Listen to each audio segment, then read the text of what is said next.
Long time ago, in the ancient kingdom of Persia, the Jewish people lived as exiles under the rule of King Xerxes. Among them was a young and beautiful woman named Esther, an orphan raised by her cousin Mordecai.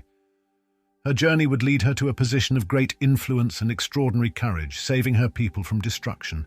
In the royal city of Susa, King Xerxes held a lavish banquet that lasted 180 days, showcasing the wealth and splendor of his vast empire.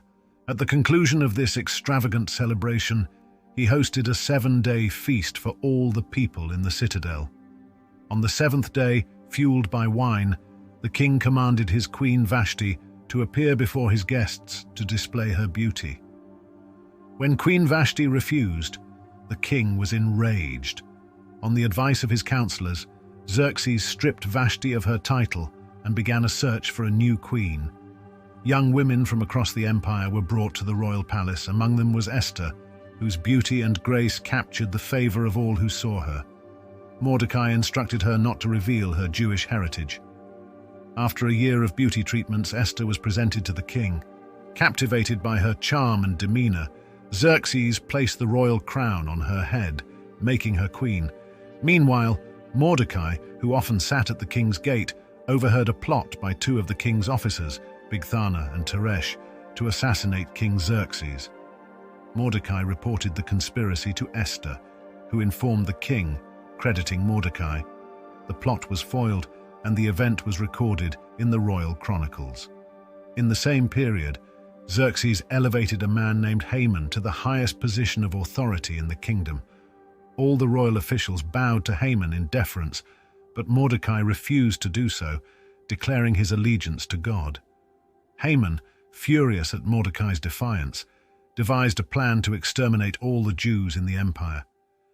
Casting lots, or pur, to determine the date, Haman set the 13th day of the 12th month, Adar, for the massacre.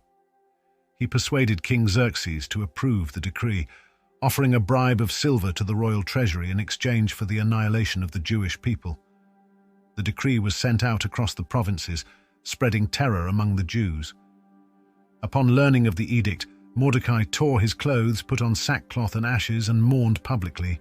Esther, distressed by Mordecai's state, sent a messenger to him. Mordecai urged Esther to intercede with the king on behalf of her people, warning her that she could not escape the impending destruction simply by remaining silent. He declared, "Who knows but that you have come to your royal position for such a time as this?" Esther, understanding the gravity of the situation, asked Mordecai to gather all the Jews in Susa to fast and pray for 3 days. She and her attendants would do the same. Resolutely she said, "I will go to the king, even though it is against the law, and if I perish, I perish." On the 3rd day, dressed in her royal robes, Esther approached King Xerxes in his inner court.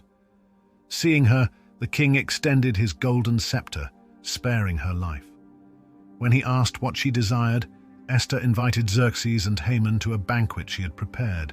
During the meal, the king repeated his question, but Esther deferred, inviting them to a second banquet the next day, where she promised to reveal her request. Haman, overjoyed by the apparent honor, left the banquet in high spirits. However, his mood soured when he saw Mordecai at the gate, still refusing to bow. Consumed by rage, Haman resolved to have Mordecai executed. His wife and friends advised him to set up a pole 50 cubits high for Mordecai's impalement.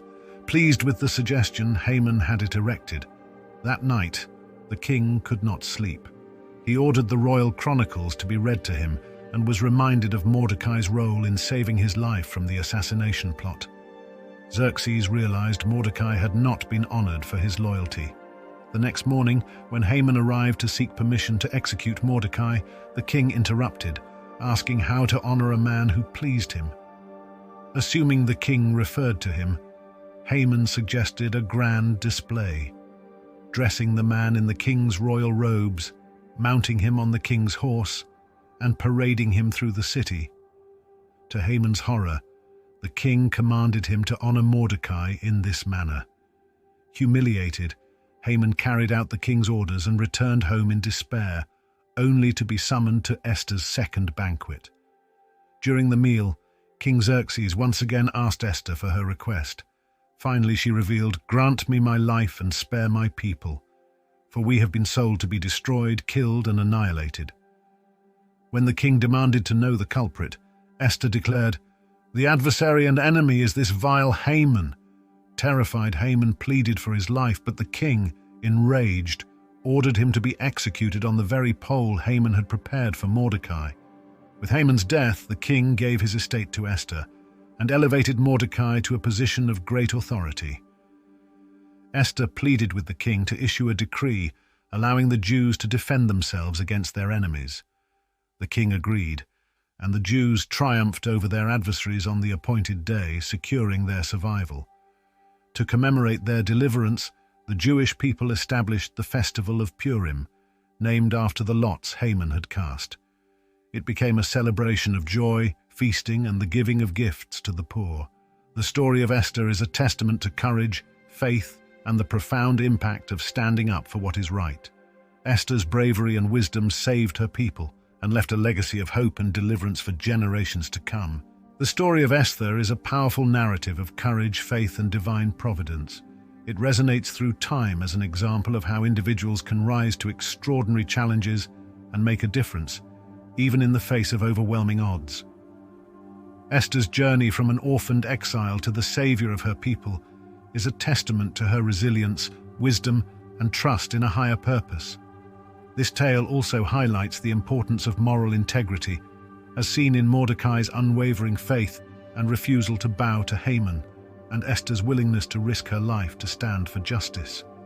The themes of divine justice are woven into the story, with Haman's plot backfiring spectacularly, culminating in his demise on the very instrument of death he had prepared for Mordecai. The institution of Purim as a lasting festival underscores the significance of collective memory and gratitude in overcoming adversity. It encourages future generations to remember and celebrate moments of deliverance and to support one another through acts of kindness and generosity.